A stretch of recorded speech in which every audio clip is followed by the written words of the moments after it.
সকলকে নমস্কার। এই যে পরিত্যক্ত জায়গায় একটা দেখতে পাচ্ছেন আপনারা, এই জায়গায় আমরা কলা গাছ এবং পেঁপে গাছে দুটার মধ্যে একটা লাগাবো, কিন্তু যেহেতু আমরা পর্যাপ্ত পরিমাণে কলা গাছ পাচ্ছি না, তার জন্য কি করেছি আমরা এই যে পুরো চারপাশে কলা গাছ লাগিয়ে দিয়েছি।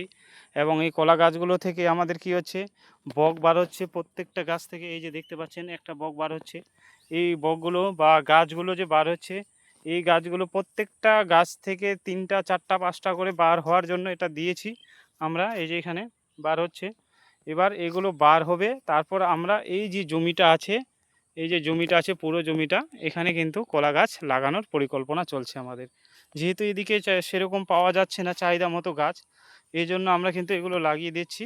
তাদের যে নতুন কলা গাছ বার হবে সেটার জন্য এখানে লাগিয়ে দেওয়া হয়েছে। এই যে এখানে ছোট ছোট বার হয়েছে, প্রত্যেকটা গাছেই মোটামুটি বার হয়েছে। গাছগুলোর চেহারা যদিও ভালো নেই, কারণ পুরোটাই জল হয়ে গেছিলো। এবারে এত বৃষ্টিপাত হচ্ছে বলা যাবে না, পুরো একদম এখানে জল উঠে গেছিলো। এই যে ধানটা, এই জায়গাটাও আমাদেরই। তো এবার এরকম করে লাগানো হয়েছে। এই যে এইদিকে প্রত্যেকটা গাছেরই বক বার হয়েছে গাছগুলোর। হ্যাঁ, এরকম করে লাগানো হয়েছে। এখানেও লাগানো হয়েছে প্রত্যেকটা গাছেরই। এগুলোতেও বার হয়েছে, এই যে বক দেখতে পাচ্ছেন। এগুলো থেকে 4-5টা হবে, এগুলোই আমরা কিন্তু এখানে লাগাবো।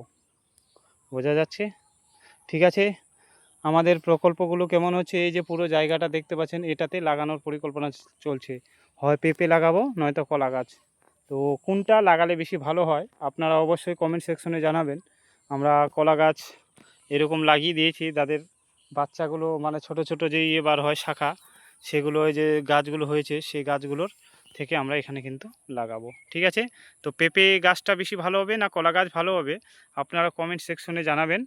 তো কোনটা লাগালে বাজারে চাহিদা বেশি এবং কোনটা আমাদের কম খরচার মধ্যে বেশি লাভজনক ফসল হবে বলে মনে হচ্ছে। ঠিক আছে। সকলকে অসংখ্য ধন্যবাদ। নমস্কার।